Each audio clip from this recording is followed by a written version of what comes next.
Bom dia, boa tarde, boa noite para você que está estudando Direito do Consumidor. Nesta aula falaremos sobre a influência, o microsistema, política nacional das relações de consumo e diálogo das fontes. Então é só relaxar, escutar e pegar a caneta para anotar. Começando, vamos falar um pouco das influências. O Código de Defesa do Consumidor ele foi inspirado em outros modelos que são estrangeiros, tais como Portugal, Espanha e México. Porém, nós temos que ressaltar uma influência grande que tivemos do Código de Consumo francês. Um exemplo atual dessa influência é a lei do superendividamento, que é a lei 14.181 de 2021. Essa lei ela vai tratar da relação em que o consumidor está devendo, é um devedor e possibilita por parte dele conseguir quitar a sua dívida. Então ele vai ajudar a quitar dívidas, garante uma maior transparência, garantindo um mínimo existencial para o consumidor. Então você não pode pagar totalmente sua dívida e ficar sem ter o que comer, por exemplo. Então tem que ter um mínimo existencial. Então isso foi bastante influenciado. Essa lei tem bastante influência do Código de Consumo francês. Então é bastante interessante falar sobre essa lei. Também temos que ressaltar a pesquisa de Cláudia Lima Marques, que trata muito, né, essa pesquisa vai tratar muito dessa influência do Código francês no direito do consumidor brasileiro. Né? A maior pesquisa que tem atualmente no Brasil é de autoria dela. Então, bastante interessante ressaltar isso, pontuar isso. E assim como pegamos modelos de outros países, atualmente nós servimos de outro modelo para alguns países da América Latina. Então, muito interessante isso. Quer dizer que o nosso código realmente é bastante, tem uma relevância internacional bastante reconhecida. Continuando, vamos falar um pouco agora sobre o microsistema jurídico. Quando foi criado o Código de Defesa do Consumidor, foi inaugurado um microsistema jurídico. Por quê? Simplesmente por conta dos princípios gerais. Esses princípios gerais que o Código de Defesa do Consumidor trouxe vão orientar as normas consumeristas em qualquer relação de consumo, E com isso formou-se uma base sólida que confere uma coesão ao sistema. Ou seja, essa coesão foi garantida através dos princípios quando foi inaugurado o microsistema jurídico. Então tudo está interligado, todos os princípios que orientam as relações consumeristas ajudam, coadjuvam a coesão da sociedade, do sistema, do ordenamento jurídico, especificamente no Código de Defesa do Consumidor. Vale ressaltar que essa base sólida ela vai atingir qualquer relação jurídica desde que envolva o fornecedor e o consumidor. Sobre a criação do microsistema jurídico, nós temos jurisprudência de um recurso especial do STJ do ano de 2008, que diz que esse microsistema ele busca dotar o consumidor de instrumentos que permitam o real exercício dos direitos a ele assegurados. Ou seja, uma coisa é você dar direitos a uma pessoa, outra coisa é você conseguir que as pessoas exerçam o seu direito. Então esse microsistema jurídico que o CDC inaugurou vai permitir que o consumidor tenha os instrumentos necessários, os instrumentos certos para que ele realmente exerça seus direitos. Não só ter os direitos codificados, mas que consiga exercer, botá-los na prática. Isso assegura direitos básicos do consumidor. Então é muito bacana falar sobre isso. Isso está na jurisprudência, para deixar mais claro e para dar mais validade a essa informação, para dar mais confiança a essa informação. Outro ponto interessante é da questão multidisciplinar. O CDC ele vai tratar de áreas do constitucional, do civil, do penal, processual, administrativo. Então, ele é multidisciplinar, trata de vários assuntos e várias áreas. E, por retratar essas questões, nós podemos assegurar, garantir que o consumidor tenha seus direitos assegurados. Porque toda área, toda questão vai estar especificada. Obviamente, nem tudo vai estar no código, nem tudo vai estar no código do consumidor. Por isso que vai ter normas infraconstitucionais, vai ter outras normas além do código, para tratar já de mais assuntos específicos que vão surgir com o tempo, as necessidades que vão surgir com o tempo para os consumidores. Porém, como trata de várias áreas ao mesmo tempo, o código, por ser multidisciplinar, traz uma segurança maior para o consumidor. O consumidor fica mais calmo, porque vários aspectos de sua vida estão retratados no código. Continuando, vamos falar de um assunto que é a lei principiológica. Sobre a lei principiológica, nós temos que entender que o código ele deve ser tratado como uma lei principiológica. Por quê? Porque esse código ele vai trazer princípios que são a base da relação de consumo. Nós falamos anteriormente, né, que o CDC ele trouxe um microsistema e que tem princípios gerais, que norteiam as relações, e isso dá coesão. Então, toda essa base principiológica sólida que o CDC conseguiu faz com que ele mereça esse destaque, faz com que ele mereça ser tratado como uma lei principiológica, né, que tem princípios que devem ser seguidos em todas as relações de consumo. Vamos destacar agora, começando, né, o artigo 1º. Tem duas palavrinhas que merecem o nosso interesse, que merecem nós falarmos um pouco mais sobre eles, que é ordem pública e interesse social.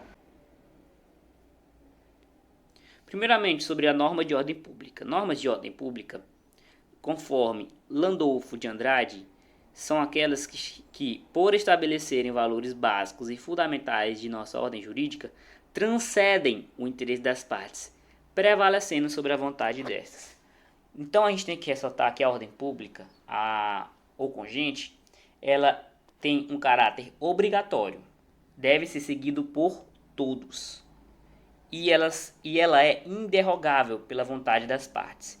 Então, muito interessante falarmos sobre isso, entender melhor porque o início do nosso código tem essas duas palavras, então é bastante interessante a gente entender o que cada uma delas pode significar, o que cada uma delas significa. Por ser de ordem pública, vai permitir uma intervenção de juiz, a intervenção do juiz de ofício. A atuação do juiz de ofício quer dizer que ele não precisa ser provocado, né? A parte não precisa se manifestar, requerer a manifestação do juiz, né? Ele pode agir por livre e espontânea vontade. E isso garante que o interesse do consumidor e também o interesse social seja assegurado. Porém, tem suas exceções, como por exemplo a súmula 381 que eu trouxe, que fala que nos contratos bancários é vedado ao julgador conhecer de ofício a abusividade das cláusulas. Então nós entendemos aqui que nem sempre o consumidor ele vai ser parte preponderante, vai ter todas as suas vontades satisfeitas pelo código, pela jurisprudência. Então não é sempre assim.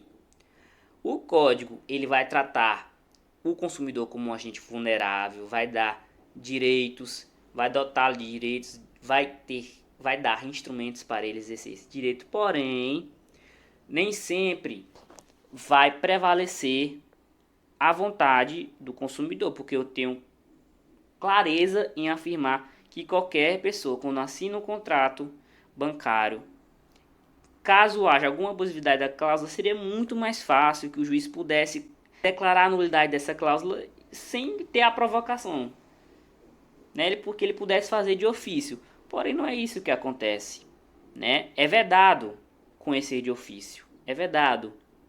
Então, para haver harmonia, nem sempre vai prevalecer o interesse do consumidor, nem sempre o consumidor vai ser o queridinho, não tem essa relação paternal, não tem sempre essa relação paternal, essa relação paternalista.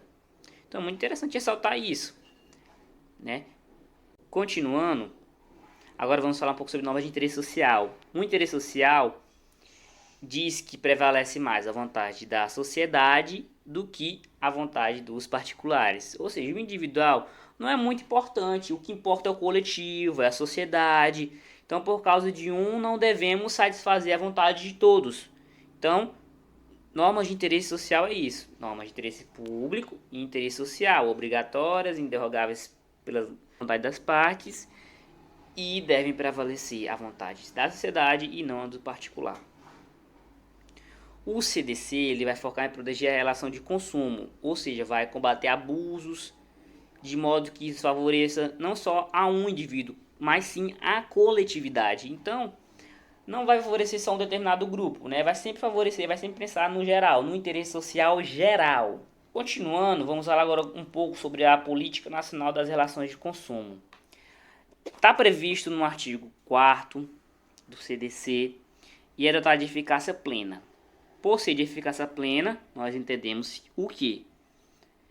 Que por ela existir, o fato dela existir já dota ela de toda a eficácia possível. Então, só precisa existir, não tem que ter uma norma depois para tratar de maneira mais específica o assunto.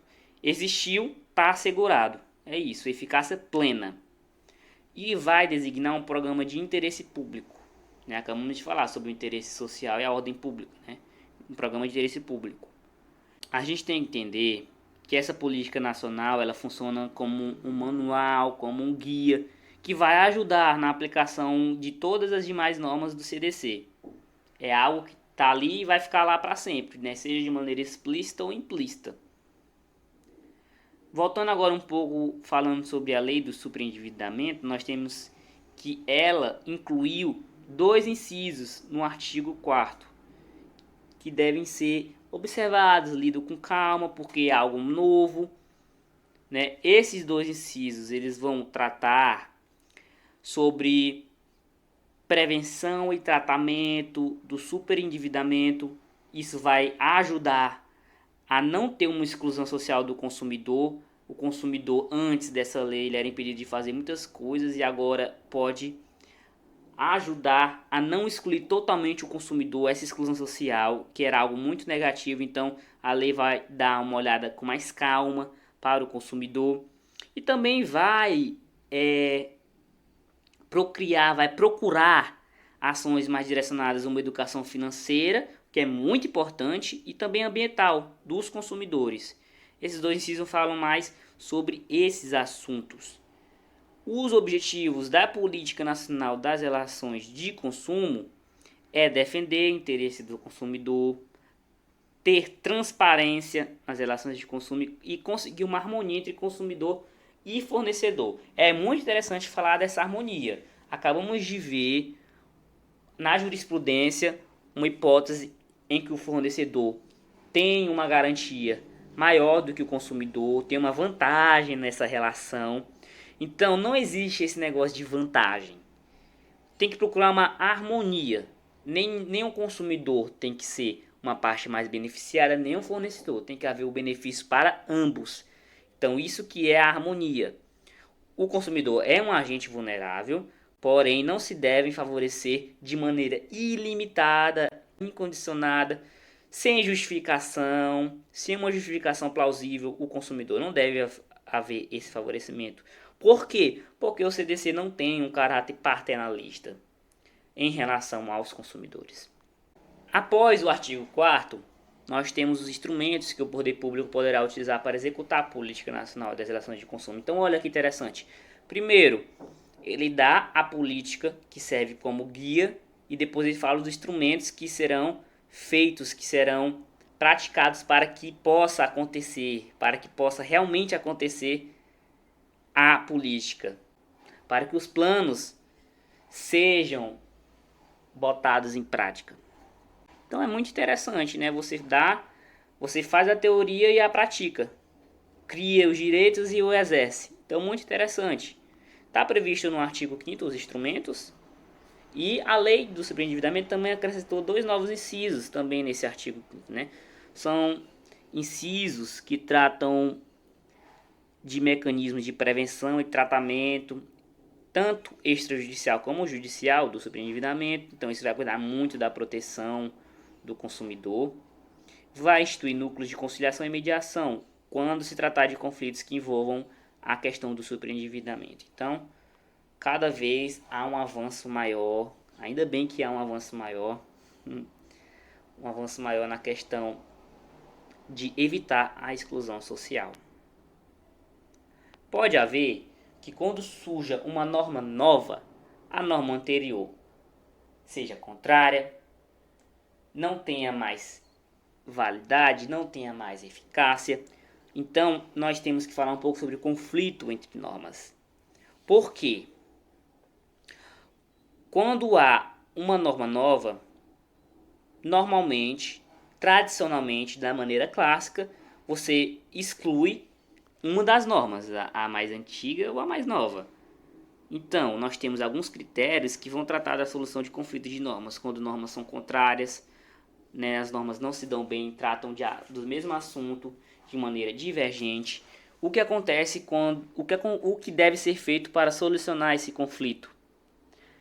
Então, nós temos primeiramente o critério cronológico, no qual a lei mais nova ela vai tirar do sistema a lei antiga que seja conflitante. Nem sempre vai ser conflitante, então tem que ter detalhe, somente se for conflitante. Nós temos também o critério da especialidade, no qual a lei geral nova não vai revogar a lei especial anterior, a não ser que seja incorporado ou regulado inteiramente a matéria de que tratava a lei especial antiga. E nós temos também o critério da hierarquia, no qual a lei hierarquicamente superior tem prioridade de aplicação e pode afastar ou revogar a lei inferior com ela conflitante. Então esses critérios eles são mais tradicionais, né? São critérios tradicionais, são clássicos de solução de conflito. Atualmente, o que deve ser realmente, o que é realmente interessante para o nosso estudo é o diálogo das fontes. A teoria do diálogo das fontes, ela surgiu, ela tem uma formulação no ano de 1995. Aí tem como representante aqui no Brasil a Cláudia Lima Marques, que é uma professora da Universidade Federal do Rio Grande do Sul, que já foi citada anteriormente, né, que tem uma pesquisa muito interessante que liga, que faz o link entre o de consumo francês e o brasileiro. O que acontece? Duas leis que tratam do mesmo assunto podem coexistir? Podem viver de maneira pacífica entre si? Se formos seguir o critério clássico, não. Uma lei vai ter que excluir a outra. Aí nós temos todos os critérios. Aqui no diálogo das fontes, temos que entender que há uma lei que tem um caráter principal e a outra lei que vai atuar de forma complementar.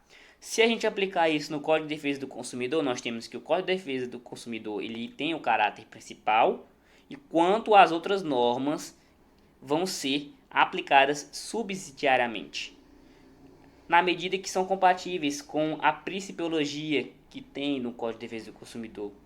Então, a teoria do diálogo das fontes é um método novo de solução de contradições. Então, quando há conflitos entre normas, a solução mais atual é a teoria do diálogo das fontes. Ela vai resolver antinomias. Antes, as antinomias elas eram resolvidas, né, de acordo com a Lei de Introdução das Normas de Direito Brasileiro, onde nós vamos ter os critérios clássicos que eu acabei de citar. Então, agora, o método de solução das contradições aqui no Código de Defesa do Consumidor que a gente vai utilizar é a teoria do diálogo das fontes. Ela vai ser o método de solução das contradições.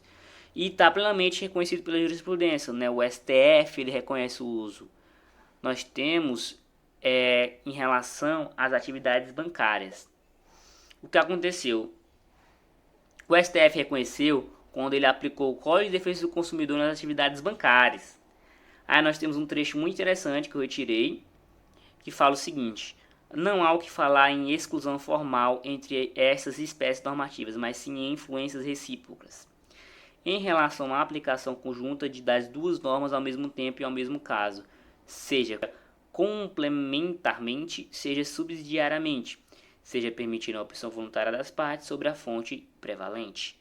Então, nós temos na jurisprudência que é perfeitamente aplicável ter duas normas, de maneira que não precisam ter uma exclusão, mas sim uma aplicação conjunta. Aí que vai entrar a ideia de uma principal e uma subsidiária, né, uma complementar.